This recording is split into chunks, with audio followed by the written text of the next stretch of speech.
गांव के एक छोटे से कोने में रामलाल नाम का एक किसान रहता था। मेहनती, ईमानदार लेकिन गरीब। उसके पास ना पैसे थे ना सुख सुविधाएं, पर एक खजाना था उसके पास, उसके बच्चे।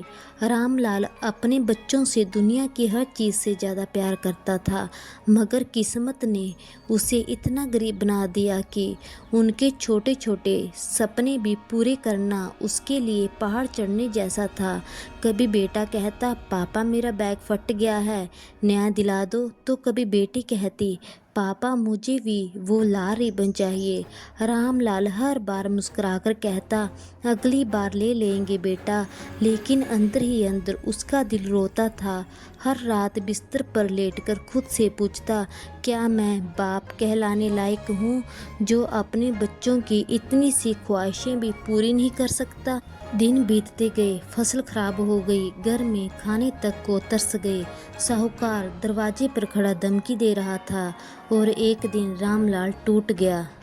उस रात वो खेत के पास पुराने कुएं तक गया। हाथ में रस्सी थी, उसकी आंखों में आंसू बह रहे थे। रामलाल आसमान की तरफ देखकर बोला, हे भगवान, क्यों किया मेरे बच्चों के साथ ये अन्याय? उनकी मासूम ख्वाहिशें पूरी करने लायक भी नहीं छोड़ा मुझे। उसने रस्सी पेट से बांधी और खुद से कहा, सब खत्म कर देता हूँ, यही आसान रास्ता है। जैसे ही उसने फंदा गले में डालने के लिए हाथ उठाया, अचानक उसके कानों में बच्चों की हंसी गूंज उठी। बेटे की आवाज़, पापा मेरा बैग फट गया, नया दिला देंगे? रामलाल का दिल चीख उठा। उसने रस्सी फेंक दी, मिट्टी पर गिर पड़ा, रोने लगा।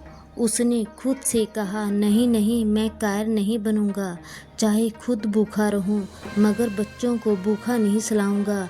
चाहे जान निकल जाए, पर जीकर लड़ूंगा। उस दिन के बाद रामलाल ने मौत का ख्याल दिमाग से निकाल दिया। वो खेत में दिन रात पसीना बहाने लगा। दिन में खेती, रात में मजदूरी। खुद फटे कपड़े पहनता, मगर बच्चों के चेहरे पर मुस्कान रखता। वो कहता, मैं अमीर नहीं बन सकता, पर इतना ज़रूर करूँगा कि मेरे बच्चों को भूखा ना सोना पड़े। साल बीतते गए, बेटा पढ़ता रहा और बाप खून पसीना बहाता रहा। आखिरकार वो दिन आया जब रामलाल का बेटा नौकरी पर लग गया। एक नया घर बना, घर में खुशियाँ लौट आई।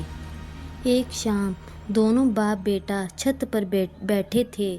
चाय की प्याली हाथ में थी। बेटा बोला, पिताजी, ये सब आपकी मेहनत का नतीजा है। रामलाल मुस्कुराया और धीमी आवाज़ में बोला, नहीं बेटा, ये सब उस दिन का नतीजा है जब मैंने मरने का ख्याल छोड़कर जीने का फैसला किया। थोड़ी देर चुप्पी के बाद उसने कहा, अगर उस दिन मैंने रस्सी खींच ली होती तो आज तुम्हारी ये हंसी, तुम्हारी ये घर सब खत्म हो जाता। बेटा, जिंदगी में मुश्किल चाहे कितनी भी बड़ी क्यों ना हो, मौत कभी हल नहीं होता, मेहनत ही हल है। मौत आसान है, जीना मुश्किल, मगर जब हम जीते हैं तो हमारे साथ कई जिंदगी भी जीत जाती हैं। अगर आपको कहानी अच्छी लगी तो चैनल को सब्सक्राइब कीजिए, लाइक कीजिए और